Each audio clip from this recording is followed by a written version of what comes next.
दोस्तों नमस्कार, मैं हूं शैलेंद्र सिंह और आप देख रहे हैं हमारा यूट्यूब चैनल शब्द शब्द शैलेंद्र सिंह।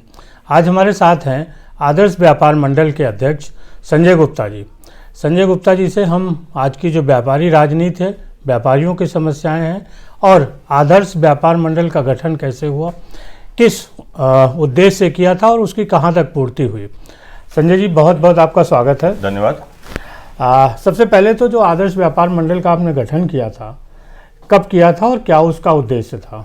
उत्तर प्रदेश आदर्श व्यापार मंडल का गठन सन 2004 में हुआ था। व्यापार मंडल का गठन करने का उद्देश्य जो है वो ये था कि व्यापारियों के हितों की रक्षा हो, व्यापारियों को जो समस्याएं प्रदेश सरकार से या केंद्र सरकार से आती हैं, संगठन के माध्यम से उन समस्याओं का समाधान और उसका हल हो। साथ ही साथ उस समय जब 2004 में संगठन का निर्माण हुआ था तो कुछ संगठन ऐसे थे जो सरकार की भाषा बोलते थे, तो उस समय यह महसूस किया गया कि एक ऐसा संगठन होना चाहिए जो गैर राजनीतिक हो। तो गैर राजनीतिक संगठन की कल्पना के साथ में उत्तर प्रदेश आदर्श व्यापार मंडल गठन किया गया।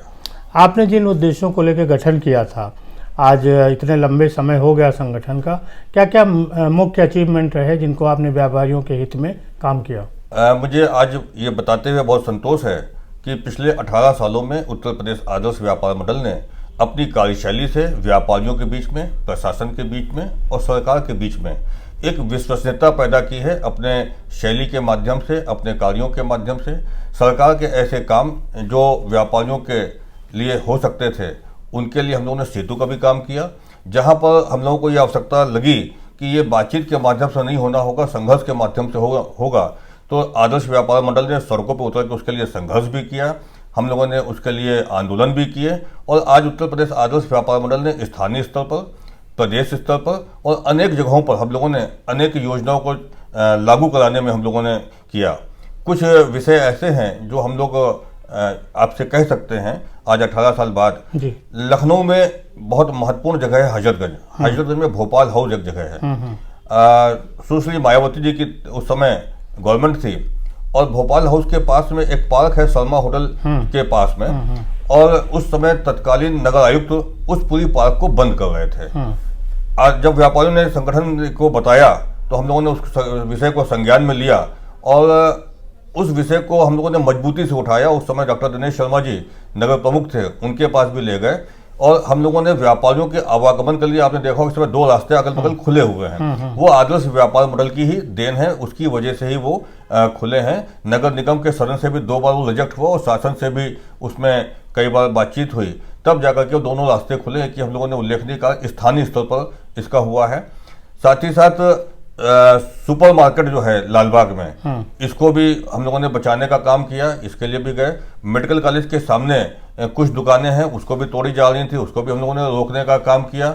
इसी तरीके से अभी एक तत्कालीन जो उपलब्धि है, उत्तर Pradesh Adarsh Vyapar Mandal confederation of all India traders, हम लोग काफी समय से ये मांग कर रहे थे कि देश में व्यापारियों के लिए कोई एक राष्ट्रीय व्यापारी नीति होनी चाहिए, नेशनल ट्रेडर्स पॉलिसी होनी चाहिए। तो मुझे बताते हुए संतोष हो रहा है कि अभी हाल ही में केंद्र सरकार द्वारा इस नीति की तैयारी कर ली गई है और अनेक विभागों को उसका ड्राफ्ट भेजा गया है, उस पर काम शुरू हो गया है। एक ये हम लोगों ने बड़ा उल्लेखनीय कार्य confederation of all India traders के माध्यम से, उत्तर प्रदेश आदर्श व्यापार मंडल के माध्यम से शुरू हुआ है। इसी तरीके से अनेक ऐसे काम हैं जो छोटे बड़े तमाम कुछ स्थानीय स्तर के थे, कुछ प्रदेश स्तर के थे, वो हम लोग कराने में कामयाब हुए हैं। और किसी भी व्यापारी की कोई भी समस्या होती है तो हम लोग तुरंत उस पर पहुँचने का काम करते हैं और व्यापारियों की समस्याओं का समाधान करते हैं। जी, जब आपने व्यापारी राजनीति शुरू की थी, उस समय व्यापारी जो संगठन थे उनका एक अलग ऑरा होता था, प्रभाव होता था राजनीति पर भी, प्रशासन पर भी। वो प्रभाव आप आज की तारीख में कैसा महसूस कर रहे हैं? क्या घटा है या कुछ ऑर्गेनाइज्ड हुआ है? क्या उसकी हालत है? देखिए, जैसे जैसे संगठन बढ़ते गए, हुआ क्या है कि पूरे प्रदेश की आबादी बढ़ी है। अगर आज से 18-20 साल पहले का हम लोग देखेंगे तो मुझे लगता है कि उस समय 14-15 करोड़ की आबादी रही होगी। आज 24 करोड़ की आबादी है।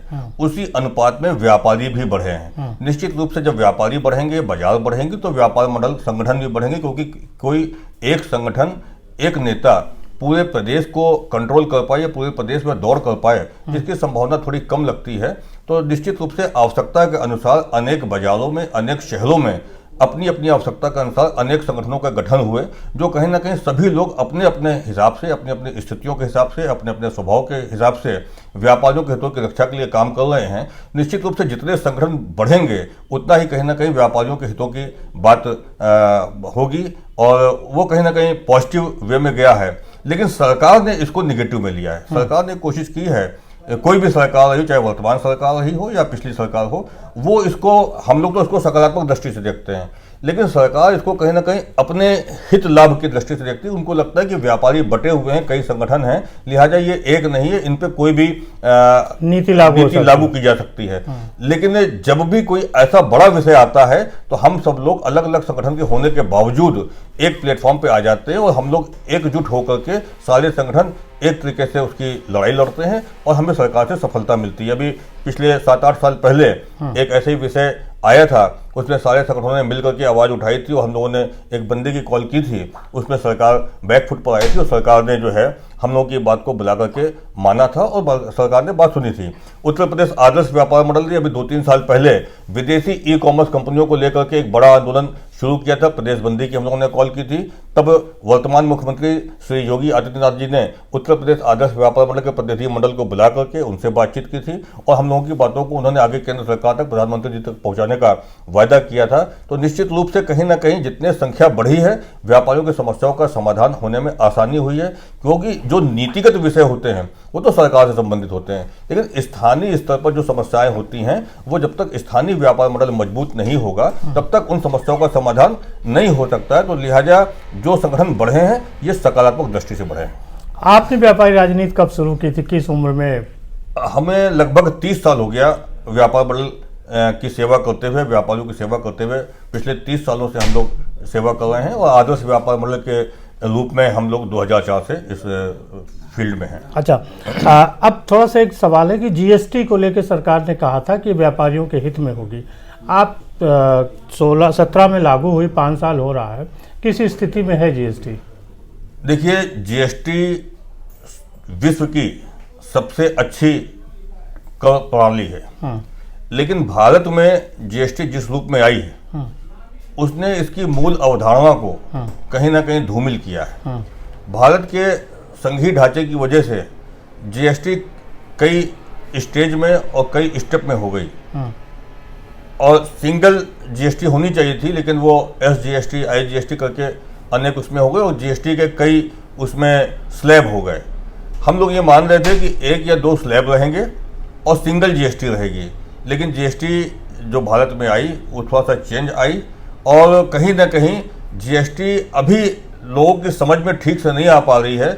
जब से लगी है, जब जीएसटी काउंसिल ने लगभग 1100 से अधिक संशोधन किए हैं, तो इस वजह से जो नए संशोधन होते हैं उसकी ठीक से जानकारी संगठन को भी नहीं होती है, ठीक से जानकारी व्यापारी को भी नहीं हो पाती है, ठीक से जानकारी जो चार्टर्ड अकाउंटेंट्स हैं उनको भी नहीं हो पाती है और कहीं ना कहीं अधिकारियों को भी ठीक से उसकी जानकारी नहीं होती है।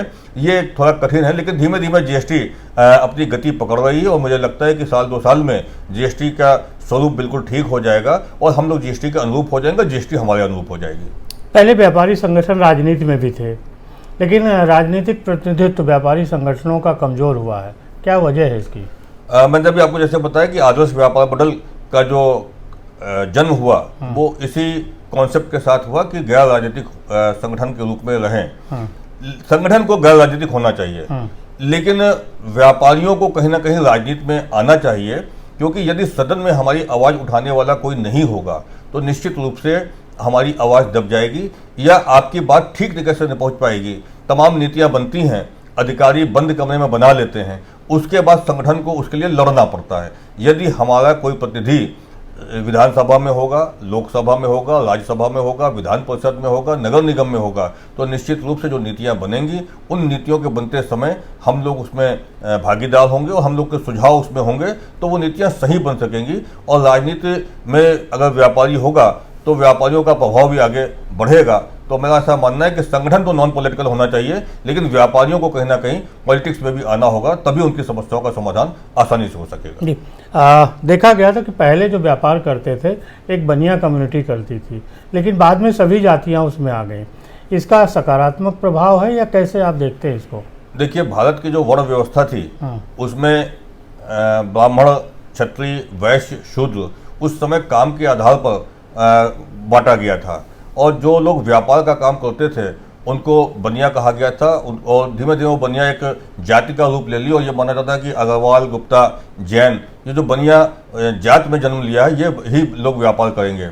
लेकिन परिस्थितियों ने परिवर्तन हुआ है। अब सभी जाति और सभी धर्म के लोग व्यापार के क्षेत्र में आ गए हैं। कहीं ना कहीं नौकरियां मुश्किल से मिल रही हैं, तो अधिक से अधिक लोग स्वरोजगार में आ रहे हैं, और स्वरोजगार में आने की वजह से चाहे किसी भी जात का हो, चाहे किसी भी धर्म का हो, चाहे उसमें ब्राह्मण हो, चाहे क्षत्रिय हो, चाहे वैश्य हो, या अदर कोई भी कास्ट हो, सभी लोग अब व्यापार के क्षेत्र में आ रहे हैं। तो अब व्यापार का जो दायरा है और व्यापारियों की जो परिभाषा है वो चेंज हो गई है। केवल बनिया ही व्यापारी नहीं है, जो लोग व्यापार कर रहा है वही व्यापारी है। ये पहले भी था और आज भी यही हो गया, तो अभी सभी जातियां इसमें शामिल हो गई। जी, क्या समस्याएं अभी हैं व्यापारियों के सामने? वर्तमान में देश के व्यापारियों के सामने सबसे बड़ी जो चुनौती है ट्रेडिशनल व्यापारी के सामने, विदेशी ई कॉमर्स कंपनियां, ये इनके कारण से ट्रेडिशनल व्यापारियों का व्यापार बुरी तरीके से प्रभावित हो रहा है, क्योंकि इनके कारण बाजारों की स्थिति थोड़ी दयनीय हो गई है। आज जो सामान्य व्यापारी है वो शोरूम खोल के बैठता है, दुकान खोल के बैठता है, तो उसको दुकान का किराया भी देना है, उसको बिजली का बिल भी देना है, उसको कर्मचारी की तनख्वाह भी देनी है, अनेक प्रकार के उसको टैक्स देने हैं। लेकिन जो ई कॉमर्स कंपनियां हैं इनके ऊपर कोई भी चीज़ें लागू नहीं हैं। तो ई कॉमर्स कंपनियों की वजह से भारत के व्यापारियों का व्यापार बहुत बुरी तरीके से प्रभावित हुआ है, और हम लोगों की सरकार से ये मांग है कि विदेशी ई कॉमर्स पर अंकुश लगाया जाए, क्योंकि जो ये कंपनियां आ रही हैं ये देश में चैरिटी करने के लिए नहीं आ रही, ये कमाने के लिए आ रही हैं। तो निश्चित रूप से कहीं ना कहीं हमारी विदेशी मुद्रा भी जा रही है। संगठन का ये मानना है कि एफडीआई उन क्षेत्रों में होनी चाहिए जिन क्षेत्रों में यहाँ का व्यापारी, यहाँ का उद्योगपति सक्षम नहीं है। उन क्षेत्रों में एफडीआई कहीं कोई दिक्कत नहीं है, लेकिन रिटेल सेक्टर में एफडीआई नहीं होना चाहिए, जो कि सरकार ने 51% तक का कर दी है। ये कहीं ना कहीं व्यापारियों के लिए भी नुकसानदेह है। और दीर्घकालिक अगर स्थिति हम लोग सोचेंगे तो जब देश गुलाम हुआ था तो उस समय भी विदेशी कंपनी लोग जो आए थे वो व्यापार के बहाने ही आए थे। तो आज भी बड़ी बड़ी विदेशी कंपनियां जो आ रही हैं ये कहीं ना कहीं अर्थव्यवस्था को चौपट करने का काम करेंगी। ये हमारे लिए बहुत अच्छी बात नहीं है। देश के व्यापारियों को और देश के उद्योगपतियों को सरकार को चिंता करनी चाहिए कि कैसे बढ़ाया जाए। इस दिशा में सरकार को काम करना चाहिए। अगर देश का व्यापारी मजबूत होगा तो भारत की अर्थव्यवस्था मजबूत होगी। नोटबंदी और जीएसटी, इनका क्या प्रभाव आपने देखा व्यापार पर? देखिए, भारत में नोटबंदी का जो सोच के सरकार ने लगाया था, नोटबंदी की थी, मुझे लगता है कि वो अपने गंतव्य तक या जिस उद्देश्य के साथ में किया गया था उस उद्देश्य की पूर्ति नहीं हो पाई। सरकार को चाहिए जिन लोगों के पास काला धन है, उसमें ब्यूरोक्रेट्स भी शामिल हैं, उसमें कुछ व्यापारी भी हो सकते हैं, उसमें कुछ राजनेता भी हो सकते हैं, उनके लिए कोई ऐसी नीति लाए कि भारत की इस टाइप की जितनी भी जमा पूंजी है, इस टाइप का जो भी काला पैसा है, वो पैसा किसी ना किसी रूप में निकले। ये निकलेगा कब? ये निकलेगा तब जब उस व्यक्ति को जिसके पास ये पैसा है ये भरोसा हो जाए कि सरकार आज भी और कभी भी इस विषय पर नहीं पूछेगा। मेरा ये मानना है कि अभी जैसे पूरा विदेशी निवेश की बात लगातार चल रही है, यदि भारत के लोगों को ही एक बार पूरा मौका दिया जाए, क्योंकि पिछले काफ़ी लंबे समय से तमाम, हालांकि ये विषय ऐसा है कि चैनल के ऊपर कहने वाला नहीं, लेकिन मैं इस बात की हिम्मत कर रहा हूँ क्योंकि ये समय की मांग है और ऐसा होना चाहिए। ऐसा मेरा मानना है कि यदि एक बार जिसके पास भी जितना काला पैसा है उसको मुख्य धारा में लाने की सरकार कोई नीति लाए और उस व्यक्ति को ये विश्वास दिला दे कि इस पैसे के बारे में अभी भी वो कभी भी नहीं पूछा जाएगा, तो मुझे लगता है कि भारत सोने की चिड़िया है, अभी है, यहीं पर है, अपने देश में ही है, कहीं इसके लिए जाने की जरूरत नहीं है। ना कोई एफडीआई की जरूरत पड़ेगी, ना किसी विदेशी पूंजी निवेश की जरूरत पड़ेगी। बहुत शुक्रिया संजय जी आपका, और सभी साथियों आपका भी बहुत शुक्रिया। आपने इतने लंबे समय तक देखा। हम लोग फिर व्यापारी समस्याओं पर मिलते रहेंगे। अगर कुछ और आप कहना चाहते हैं? मेरा सभी से ये अनुरोध है कि सभी लोग अपने स्वास्थ्य की रक्षा करें। उत्तर प्रदेश आदर्श व्यापार मंडल एक काम और कर रहा है, हम लोगों ने भारतीय आदर्श योग संस्थान का गठन किया है। भारत को स्वस्थ बनाना है, भारत को रोग मुक्त बनाना है, तो हम सभी लोग किसी भी क्षेत्र में हों, योग से जुड़ें, अपने शरीर को स्वस्थ रखें। यदि शरीर स्वस्थ रहेगा तो तभी पैसे का आनंद है, तभी पावर का आनंद है। तो शरीर को स्वस्थ रखने की हम लोग सबसे ज़्यादा चिंता करें, अपने बच्चों में अच्छे संस्कार डालें। यदि हमारे बच्चों में अच्छे संस्कार होंगे, हमारा शरीर स्वस्थ रहेगा, तो हमारा व्यापार भी अच्छा होगा, हमारा परिवार भी अच्छा होगा, हमारा समाज भी अच्छा होगा और हमारा देश भी अच्छा होगा। सभी को बहुत बहुत शुभकामनाएं, बहुत बहुत धन्यवाद। शुक्रिया, धन्यवाद।